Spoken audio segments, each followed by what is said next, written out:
Tonight, on Presidential Perspectives, we're taking a deep dive into the Trump impeachment scandal and giving the tools you need to understand the issue for yourself and learn what this could mean for the 2020 election and the Trump administration itself.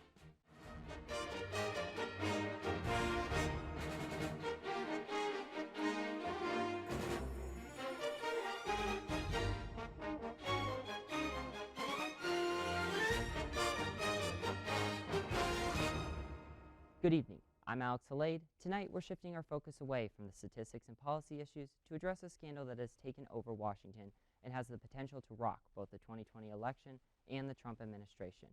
Rather than just providing an overview of the situation, however, we're going to give you the context and tools you need to assess this situation for yourself and develop your own understanding of it. And, not neglecting the Democratic candidates, we'll also give their take on the issue and dig into the party politics so deeply ingrained in this scandal. So, without further ado, let's get on to the task at hand. Tonight, we're going to start out with the events that led to this current situation. According to a whistleblower report released to the Washington Post on September 18th, President Trump engaged in a phone call with Ukrainian President Volodymyr Zelensky on July 25th of this year, during which he asked the Ukrainian president to investigate former Vice President Joe Biden and his son Hunter Biden for corrupt business dealings in the Ukraine. That's the basic story. But how do we go from that to Speaker of the House Nancy Pelosi announcing the opening of an impeachment inquiry against President Trump just a week later? Let's start by looking at the basis and process of impeachment in the United States. Impeachment is the trying of government officials for crimes that they have committed and can result in those officials' removal from office in extreme cases. Impeachment is a constitutional doctrine and exists as a check for government officials to establish that politicians are not above the law. In the case of the president, impeachment proceedings are carried out by the Congress in three parts. First, an investigation is opened, typically in the House Judiciary Committee, to look into whether an impeachment proceeding is necessary. If this is proven to be the case, then second, the articles of impeachment are brought forth in the House of Representatives and a vote is held wherein House members decide whether the president should be tried. If a simple majority votes yes, then the president has been impeached and a trial is conducted by the Senate, the third part, where it is decided whether or not the president shall remain in office or shall be acquitted. A two-thirds majority is required to remove a sitting president from office. While two presidents have been impeached, Andrew Johnson and Bill Clinton, no president has ever been removed from office. However, Richard Nixon resigned out of fear that that would happen to him. So, what does this all mean for President Trump? First, let's ask whether or not he in fact committed an impeachable offense. The Constitution leaves this up to a lot of interpretation, as it defines impeachable offenses simply as treason, bribery, or other high crimes and misdemeanors. So, what Trump did worthy of impeachment? The general consensus is yes.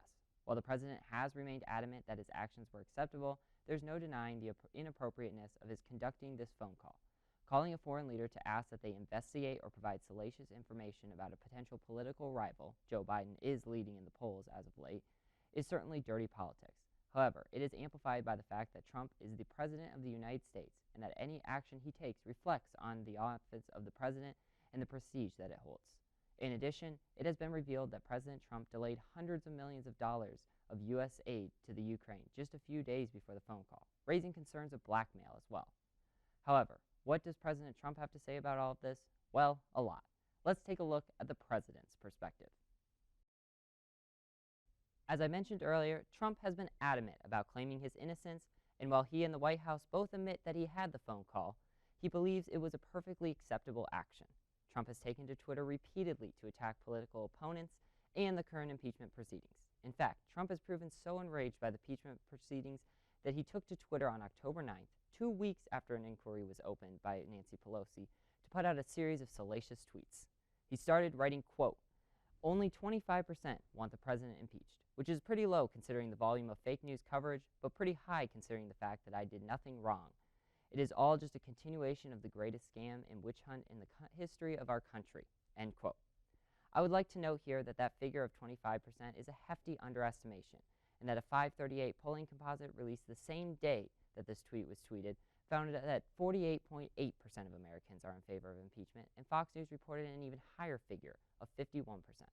Meanwhile, Trump continued a couple hours later with a tweet attacking Democratic frontrunner Joe Biden, writing, quote, So pathetic to see sleepy Joe Biden, who with his son Hunter and to the detriment of the American taxpayer has ripped off at least 2 countries for millions of dollars, calling for my impeachment. And I did nothing wrong. Joe's failing campaign gave him no other choice. Trump then followed this tweet up with a campaign ad attacking Democrats for their role in the current impeachment inquiry, which included Nancy Pelosi and Elizabeth Warren, among others. Trump isn't alone, however. Prominent congressional leaders such as Lindsey Graham have come out in support of him, as has the White House, and in the event of an impeachment trial, it is unlikely that he will be removed from office given the Republican majority in the Senate, even though the Democratic majority in the House may vote to impeach him. Regardless, Trump certainly has plenty of enemies as well, some of whom are members of his own party. In response to criticism from 2012 presidential candidate and Utah Senator Mitt Romney, Trump tweeted on October 5th, "Somebody, please wake up Mitt Romney and tell him that my conversation with the Ukrainian president was a congenial and very appropriate one, and my statement on China pertained to corruption, not politics. If Mitt worked this hard on Obama, he could have won. Sadly, he choked." End quote. In a second tweet, Trump continues writing, quote, "Mitt Romney never knew how to win. He is a pompous ass who has been fighting for me from the very beginning. Except when he begged me for my endorsement for his Senate run, I gave it to him, and when he begged me to be Secretary of State, I didn't give it to him. He is so bad for ours being Republicans. However, in this situation, it cannot help but be noticed that Trump's primary rivals, the Democrats, aren't taking the swift action one would expect given the circumstances. Let's look at the left side. While Speaker of the House Nancy Pelosi did open an impeachment inquiry, she has thus far stayed short of officially voting on an impeachment inquiry in the House, making the process official. In fact, Pelosi has been relatively slow to push for impeachment against Trump in any manner since her rise to the speakership. This may seem counterintuitive, but it is actually a political move on the part of the Democrats. Trump and his supporters thus far have taken every opportunity they can to accuse the Democrats in Congress of being obstructionist and out to get Trump. Regardless, Trump has lost a considerable amount of support since taking office, and his credibility in calling Democrats obstructionists has certainly lost its flair as well.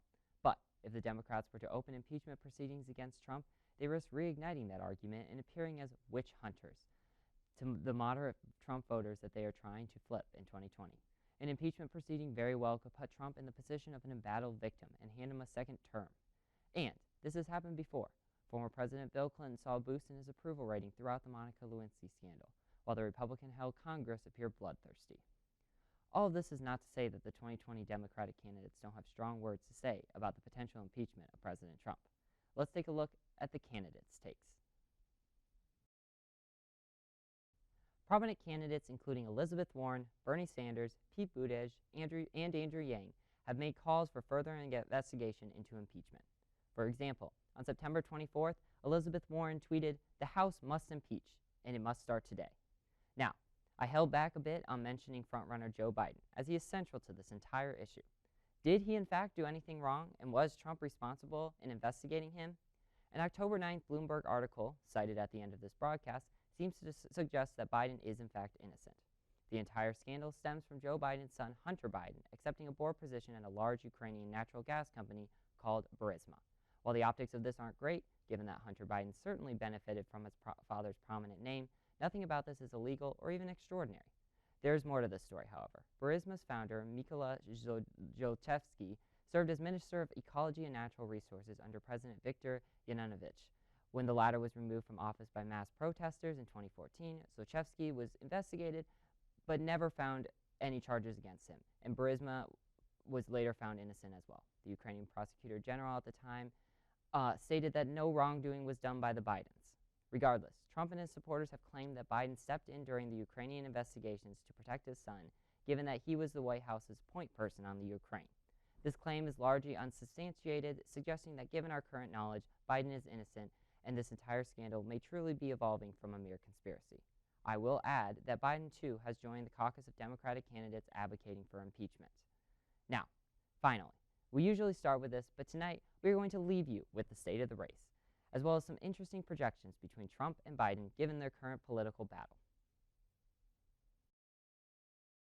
According to a Real Clear Politics polling average of data collected between September 23rd and October 8th, former Vice President Joe Biden narrowly leads the race with 27 points over Senator Elizabeth Warren's 26.8. Senator Bernie Sanders follows with 14.8 points, and behind him are South Bend Mayor Pete Buttigieg with 5.2 points and Senator Kamala Harris with 4.4. That rounds out the top 5. The other candidates over 1% include Andrew Yang, Beto O'Rourke, Cory Booker, Amy Klobuchar, and Julian Castro. Meanwhile, another Real Clear Politics polling average of data collected between September 2nd and October 7th, we see that Biden leads Trump by 7.4 points, 50.1 to 42.7 in a general election projection. Now, let's tie this all together. As you can see, this election is certainly shaping up to be an interesting one.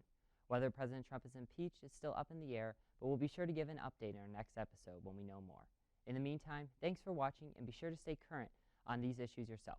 We're in an undeniably interesting phase in our American politics, and it's certainly not worth missing out on. And with that, I conclude our broadcast. Be sure to tune in next month on November 21st for our next episode. And from all of us at D3 TV and Presidential Perspectives, good night.